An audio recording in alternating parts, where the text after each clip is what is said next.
Hello little hoes, my name is Kristen and welcome back to my channel. So the wonderful Pam of Pam's Pretty Plants had an open invite to all plant tubers to do her hashtag spring plant tuber video. So I decided to join along. This is going to be probably my second tag of the week. I am also doing Julia's tag over at Good Life Green Tropics, her houseplant tag. But I'm going to jump right into the questions. One, have you started spring cleaning or repotting yet? I would like to get on the cleaning soon. It is kind of a trash hole in here. There's dirt everywhere. The cats knock things down. I knock things down. It's a mess. I also want to invest in a shop vac soon, just so that I can industrial clean the crap out of things. So no, I haven't. There are a few things that could be repotted, but don't necessarily need it yet. I tend to gather a whole bunch of plants at once that need repotting and do it all in one lump. 2, do you stop fertilizing over winter? And if so, have you started fertilizing again yet? I'm not sure. Maybe people can clarify why they don't fertilize over winter. That's not something I particularly do. I've been doing fish fertilizer in Warbloom for the last couple months, and things seem really happy with it. I get the premise as far as outdoor plants go. You don't really want to fertilize at certain points of the year, like either too early in the spring before the chances of last frost, or in fall because you don't want to push out any new growth before winter comes because it's gonna just get zapped. I'm not quite sure necessarily the thought behind not fertilizing houseplants. If they are still green and they're still needing nutrients of some kind. I've been fertilizing my plants, and I've just started to get into, like I said, the fish fertilizer, and I'm super happy with the results. I may or may not flash a few new growth pornography on my screen here, but I don't particularly see why you shouldn't. 3, what, if any, plants did you lose this winter? Oh boy. There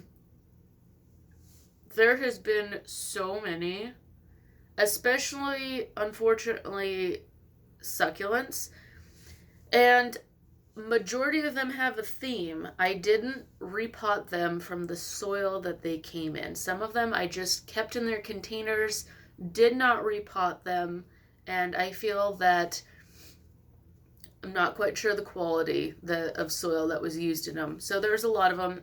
One was entirely my fault, and it was a dickia, a silvery one, and that was because I put it in way too much shade. I was trying my luck growing it in the living room, which is a rather shady place, and the grow light I have in there wasn't strong enough to help it, I think. Lost that one. I lost a rainbow hedgehog cactus, a little fairy castle cactus. I can't remember the name. I lost a stone plant, living stone plant. I think I probably lost a lithops as well. There's been a number of losses. Oh, I also lost a root beer piper. I'd have to look up the name again. Not too long ago. Yeah, there's been quite a few casualties, and it's kind of depressing, along with all the ones that I lost over the fall, which I did a Halloween rip list, which lists all of my failures for everyone to see. Let's move on to the more positive, because that just makes me sad. 4, did you order plants in the mail over winter? If so, how did they do? So I have ordered a couple of things One right now is still in the mail, and I am very scared for it because it was supposed to be shipped priority mail, and it has been like 4 days and it still has not arrived, and there are philodendrons and a Hoya in there. I ordered from Pepper's Greenhouse. Pam, you actually turned me on to this little greenhouse, and yeah, I'm still quite scared for them. We're warmer here, but it looks like the plant is stuck in Detroit. So I really don't know how that's gonna go. I might get a box full of dead plants. But the plant I ordered from Etsy right before this one arrived in great shape. I ordered it from My Crazy Plant Life on Etsy, and I will try and link below too if anyone wants to check her out. She was super awesome and packaged it really well. The heat packed worked tremendously, and I got a Philodendron camposportianum. 5. What are the next plants or plant related purchases on your wish list, and will you get them this spring? There's a bunch of plants on my wish list. I don't particularly know that there's any that I particularly need immediately. I do like to try and shop around, find a fairly good deal for a good specimen, so I don't always just set out to find a plant and buy it. I wait to find a good deal or a good specimen. There is, however, one thing I desperately need to get. Oops. And that is a new plant shelf for in the sunroom here. I kind of have a very ghetto makeshift thing happening here with like a large block of a large sheet? A large cutting board, if you will, of wood sitting on some stackable boxes. I've had this as just a makeshift thing since we moved in 2.5 years ago, and I haven't really done anything to it. My sunroom kind of needs a makeover, and just some reorganizing is in order. So I might be getting a plant shelf at some point during the spring. Maybe doing just a makeover, a sunroom makeover. 6. Did you have any life-saving tricks or tools that helped your plants survive winter? I think my humidifier helped a lot. We have extremely dry winters here, so that helped with a lot of the humid, needy plants that I have.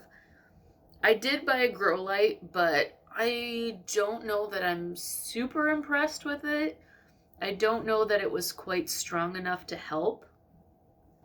So I'm gonna be shopping around, probably not this year, but next fall for some good options in grow lights. Kitty booty.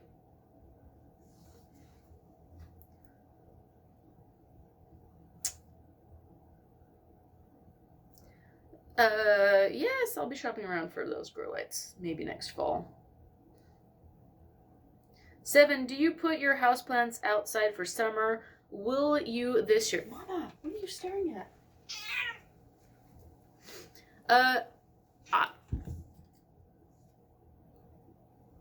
I normally don't put houseplants outside for the season. One, because I don't really have any control of the sprinkler situation where I'm living, and it seems to run daily. So the places I could put it in the backyard, they would probably all get hit by water daily, and I don't think I want that. I think there's a lot of things that would probably become oversaturated and rot out. I do have a front porch I could put them on, but we live in a seedy neighborhood at best. And I think they would get stolen. So I do not put houseplants outside. I tend to put them outside when there's an extreme pest problem going on with them. but in general, they don't stay out there long term. 8, do you have any pest issues over the winter? And if so, did you conquer them? No, I have not conquered them. It's an ongoing battle. Mealybugs are a huge problem for me, probably my number one problem. I don't really have spider mites or anything of that nature, but mealybugs are whooping my ass. There are a few plants that are extremely prone to it in my house, and I've tried to keep up with maintenance on them, but I have noticed that because I use systemic a lot of times, that if I use too much or too much too frequently, it tends to burn the plants, and I've noticed this on several. So I'm going to be exploring a few other options for mealybugs. I do occasionally spray, but I don't tend to think that it's very effective. Just because a few of them, it's very hard to get into the cracks and crannies, and if it's a very large plant, inevitably there's something you missed. And I tend to get the most explosive population outbreaks in winter and summer when it heats up. 9, show one plant that thrived all winter. It's in the bathroom. It's huge. I either will take you guys in there in a minute or show a picture of it on screen somewhere. But that would be my Philodendron squamiferum, which was also my favorite houseplant of last year. It grew nonstop. It didn't matter that it was cold out. It didn't matter that it was winter. It didn't get the memo, and it grew like crazy. I got it last year. Can't remember if it was spring, summer, or fall. I think it was probably summer or fall. Probably summer that I ordered it.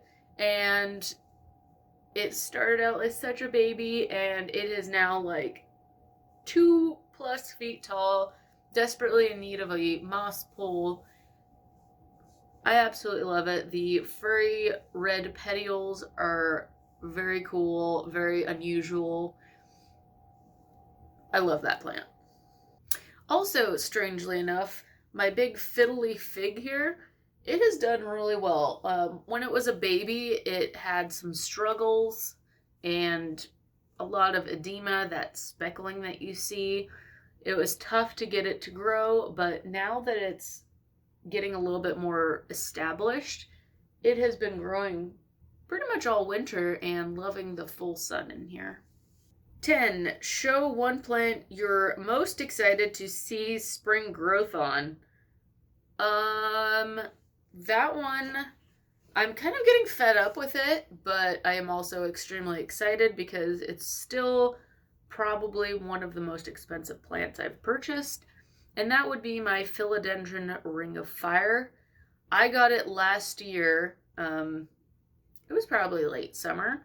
I had a bunch of issues with the first person I tried to purchase it from. Got this from a eBay seller, put it in the pot, and it has not put off one iota of new growth since then, since I got it. So needless to say, I am highly anticipating new growth. It does have a tiny little bit, but it has been there for a couple months. It hasn't gotten bigger. It hasn't unfurled. So, and even though it is by the humidifier, I don't think that that is enough humidity to stimulate its growth. I might need to put it in my bathroom. A lot of plants, say it, don't spit it. A lot of plants seem to do really well in there that need the humidity. So I might put it in there and see if it stimulates new growth faster. That looks like that was the last question. Thank you again to Pam for putting this tag out there. And yeah, if anyone wants to participate, hashtag springplantuber. And I will try and remember to include the questions below for anyone else that wants to, or just head over to Pam's channel and check out the OG over there. Anyway, thank you all for watching, and I'll talk to y'all later. Bye!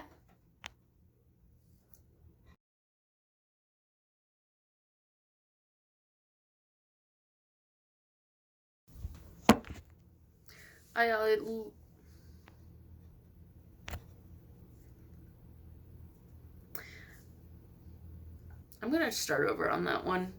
I'm starting to lose my train of thought.